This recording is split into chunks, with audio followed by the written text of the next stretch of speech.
तुमने भी तो देखी होंगी उन बच्चों की तस्वीरें। सोचा होगा कौन लिखा करता है इनकी तकदीरें। कौन सजा देता है उनको जिनकी कोई खता नहीं। भाई बहन तो क्या जिनको माँ बाप का पता नहीं। वो कब कहाँ से आए थे जिस घर में वो पले बढ़े। किसे फिक्र होती है कब वो खाए सोए और पढ़े। गैर होम में रहने वाले किस धर्म जाति से आते हैं। ये होम के बच्चे होते हैं, होम का बच्चा कहलाते हैं। पर तुमको उस बच्चे की तस्वीरें कौन दिखाता है जो 18 साल का होते ही इस दुनिया में खो जाता है। कल तक होम में रहने वाला घर के लिए भटकता है। 10वीं तक की शिक्षा लेकर काम भी क्या कर सकता है। कास्ट नहीं, आधार नहीं, ना ही वोटर कार्ड बना। कोई क्लीनर, कोई वेटर, कोई कहीं पर गार्ड बना। मजदूरी का, मजबूरी का जीवन ही पाएगा क्या।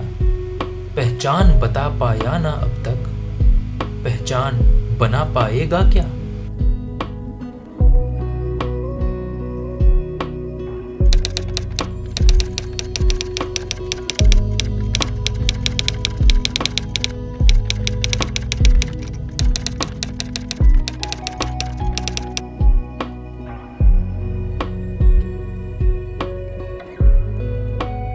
हेलो, मेरा नाम गिरीश है और मैं एक केयर लीवर हूँ। क्या आप नहीं जानते केयर लीवर क्या होता है? आप अकेले नहीं है, कोई नहीं जानता। अच्छा, आप ऑर्फनेज तो जानते होंगे। क्या आपको मालूम है 18 साल की उम्र के बाद उन बच्चों को अपना ऑर्फनेज छोड़ना पड़ता है। मुश्किल से 10वीं 12वीं पास उस बच्चे को होम से निकलना पड़ता है, वहाँ से बिना ये जाने कि उसे आप कहाँ जाना है, क्या करना है, कहाँ रहना है और कहाँ खाना है। मेरा नाम मनदीप सिंह शेखावत है। पिछले 7-8 साल CCI में रहा। वहाँ मुझे सब कुछ अच्छा लग रहा था, खाना पीना रहना सब कुछ। वहाँ से निकलने के बाद मैं मेरे गांव चला गया। मेरा नाम दीपक चौहान है। मैं बचपन में कोटा रेलवे स्टेशन पे घूम रहा था तो एक संस्था वालों ने मुझे लेके जाके एक होम पे रख दिया। मैं बचपन से वहीं रहा हूँ। मैं सबसे पहले बालिका गृह में रही थी और वहाँ पे बचपन में आई थी, बिल्कुल छोटी सी। हम 3 सिस्टर हैं। फिर मैं पढ़ना चाहती थी, वहाँ से निकलने के बाद मुझे बहुत दिक्कत आई बाहर।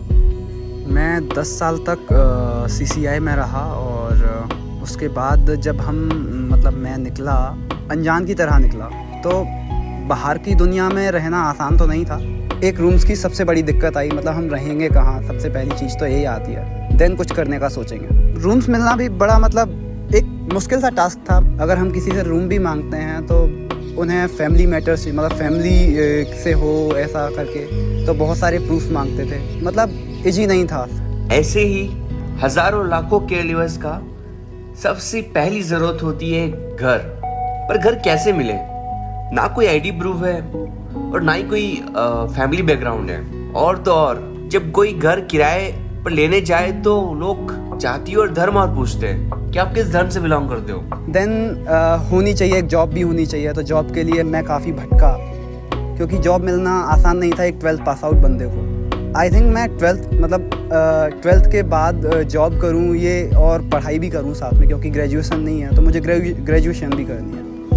तो साथ के साथ दोनों चीज़ें करनी है और जॉब भी ऐसी मिल जाए जो मेरे ग्रेजुएशन में भी दिक्कत ना आए। तो ये सब कुछ ढूंढ पाना बहुत मुश्किल था। जैसा कि आप सब जानते हैं, 18 साल की उम्र जिंदगी का एक बहुत ही नाजुक पड़ाव होता है। जिसको सही दिशा मिल जाए या सही गाइड करने वाला मिल जाए, उसकी तो जिंदगी बन जाती है। मगर जो दिशाहीन रह गए वो गलत रास्ते पे बड़ी आसानी से जा सकते हैं। हमें मदद नहीं चाहिए, बस आपका साथ चाहिए। जो सही दिशा दिखा दे वो एक हाथ चाहिए। उसके बाद एक मेडिकल कंपनी ज्वाइन करी। वहाँ मुझे बहुत अच्छा लगा, खुश रहा। टाइम पे सैलरी आ रही थी, टाइम पे रूम किराया दे रहा था। डॉक्यूमेंट बनाने में कई जगह वो परेशानी आई। कई लोगों से मिला मैं, तो संस्था के थे मेरे दोस्त, उन्होंने सहयोग किया और बताया मुझे ऐसे करो ऐसा करो, तो फिर उनके द्वारा मेरा डॉक्यूमेंट पूरा किया गया। बाहर जाने के बाद फिर बहुत से लोग मिले मुझे, फिर तो अब तो कोई टेंशन नहीं है, ना डर है। अब तो खुद स्ट्रगल कर लेती हूँ हर चीज़ को लेकर। मैं बचपन से एनजीओ में रह रही हूँ। एनजीओ में 18 साल के बाद नहीं रह सकते, इसलिए आज मैं अब 12th अपने दम पर कर रही हूँ। सभी लोगों की तरह हमारे भी सपने हैं, हम भी उड़ना चाहते हैं और अपनी एक पहचान बनाना चाहते हैं। मैं ये चाहता हूँ कि मेरा एक घर हो और एक मेरी छोटी सी फैमिली हो। मेरा एक ही सपना है, मेरे जैसे बच्चों के साथ काम करूं और उनका सपोर्ट करूं। मेरी हॉबी है कि मैं साइंटिस्ट बनूं और मैं अपना सपना पूरा करूंगी अपने दम पर। पहचान जो उसके जाति धर्म से न आकी जाती हो, जहां अतीत की पीड़ाएं बरबस ना झांकी जाती हो, तो ध्यान जरा सा दुनिया का उन पर भी मोड़ा जाए। क्यों ना हर उस बच्चे को एक माला में जोड़ा जाए, वो गूंज बने निर्भरता की, मेहनत की ललकार बने, खुद से समर्थ खुद का समाज, वो खुद की सरकार बने। अवसर की आशाओं में ऊर्जा से भरा युवा है वो, घर से निकल पड़ा था जो, आसमान का ध्रुवा है वो। So Dhruva Yatra is my journey where I plan to connect youth from across the country to create awareness and make our voice reach the masses. Hope our voice reaches and right authorities and we are able to make a difference for ourselves and others like us.